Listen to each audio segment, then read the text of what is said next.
আসসালামু আলাইকুম। মেডিকেল এডমিশনে বারবার আসা এমন একটা টপিক আমরা আজকে খুব অল্প সময়ের মধ্যে চট করে শিখে নিই। সেটা হচ্ছে কি নগ্নবীজি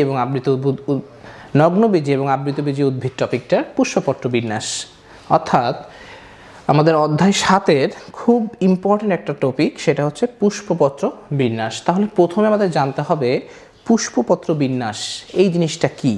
পুষ্পপত্র বিন্যাস হচ্ছে মুকুল অবস্থায় উদ্ভিদের বৃত্তাংশগুলা অথবা পাপড়িগুলা নিজেদের মধ্যে কিভাবে বিন্যস্ত থাকে সেই গঠনটাকে বলা হয় পুষ্পপত্র বিন্যাস। অর্থাৎ বৃতি বা পাপড়িগুলা যে বিন্যাসে থাকে এটাকে বলা হয় পুষ্পপত্র বিন্যাস। অর্থাৎ পুষ্পের পত্র কি কি? বৃতি এবং পাপড়ি, ঠিক আছে? তাহলে এদের বিন্যাসকে বলা হয়ে থাকে পুষ্পপত্র বিন্যাস। তাহলে আমরা একটু দেখে আসি পুষ্পপত্র বিন্যাসের উদাহরণ কি কি রকমের আছে। প্রথম উদাহরণটাই হচ্ছে কি মুক্ত বা ওপেন। তাহলে প্রথম উদাহরণটা কি মুক্ত বা ওপেন, অর্থাৎ প্রত্যেকটা বৃতি বা উপবৃত্তিগুলা পরস্পর থেকে আলাদা। দেখো যে প্রত্যেকটার মধ্যে একটা গ্যাপ, প্রত্যেকটা বৃতি বা উপবৃত্তির মাঝে মাঝে একটু গ্যাপ আছে। তাহলে এই জন্য এটাকে বলা হয়ে থাকে মুক্ত বা ওপেন। তাহলে আমাদের একটু উদাহরণগুলো জানতে হবে। কিভাবে আমরা উদাহরণটা মনে রাখবো? খুবই সহজ। মনে রাখবা মুক্ত গজব। কি দিয়ে মনে রাখবো আমরা এটা মনে রাখবো গজব দিয়ে। আচ্ছা, তাহলে গজব দিয়ে কি হয় বলো তো? গতে গন্ধরাজ এবং বর্গীয় জতে জবা। তাহলে গজব দিয়ে আমরা কি মনে রাখলাম? মুক্ত বা ওপেন। ওপেন গজব, গন্ধরাজ এবং জবা। এর পরেরটাই দেখো প্রান্তস্পর্শী বা ভালভেট। এটা দেখো প্রত্যেকটার প্রান্ত একে অপরের সাথে যুক্ত। দেখো এইখানটা এই জায়গাটা, এই প্রত্যেকটা বৃত্তি বা উপবৃত্তির প্রান্তগুলো একে অপরের সাথে যুক্ত অবস্থায় আছে। তাহলে এটাকেই বলা হয়ে থাকে প্রান্তস্পর্শী অথবা ভালভেট। এটা আমরা কিভাবে মনে রাখবো বলো তো? ভালো আব্বু জব করে। কিভাবে মনে রাখবো বলো তো? ভালো আব্বু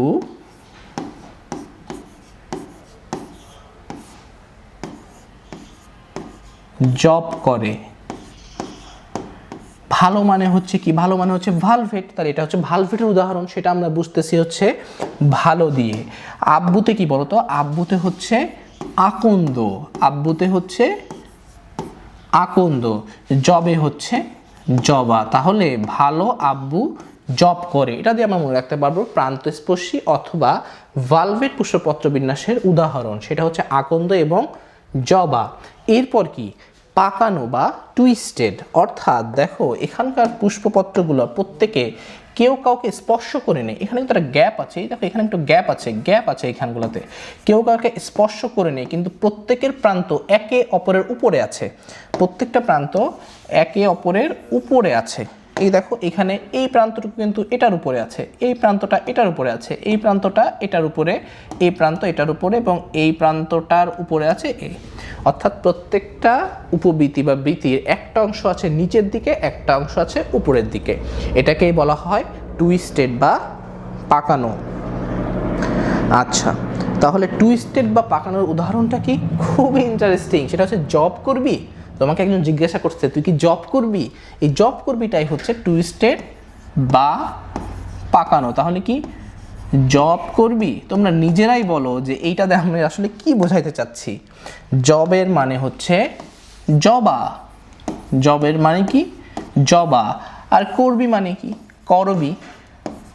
তাহলে জব করবি মানে জবা এবং করবি। এটা হচ্ছে কার উদাহরণ? পাকানো বা টুইস্টেডের উদাহরণ।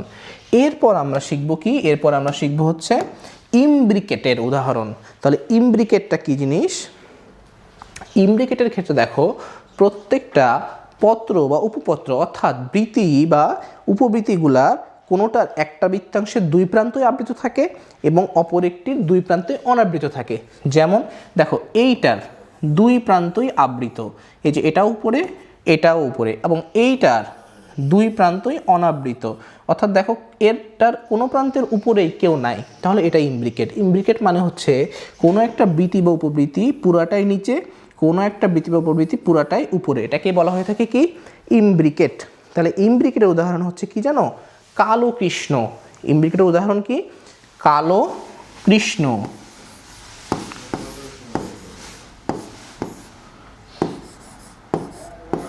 কালো কৃষ্ণ, এটা দিয়ে আমরা মনে রাখবো হচ্ছে কি ইমব্রিকেট। তাহলে কালো দিয়ে হচ্ছে কালকাসুন্দা,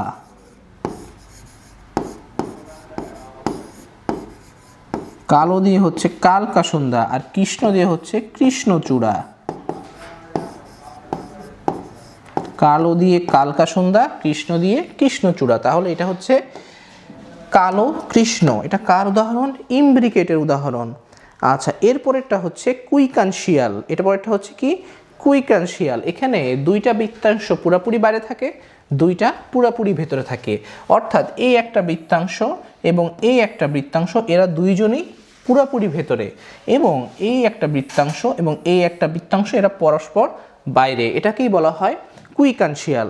তাহলে কুইকানশিয়ালের উদাহরণ আমরা মনে রাখবো কিভাবে? কুইক সাপ। আমরা কিভাবে মনে রাখবো এটাকে? আমরা মনে রাখবো কুইক সাপ।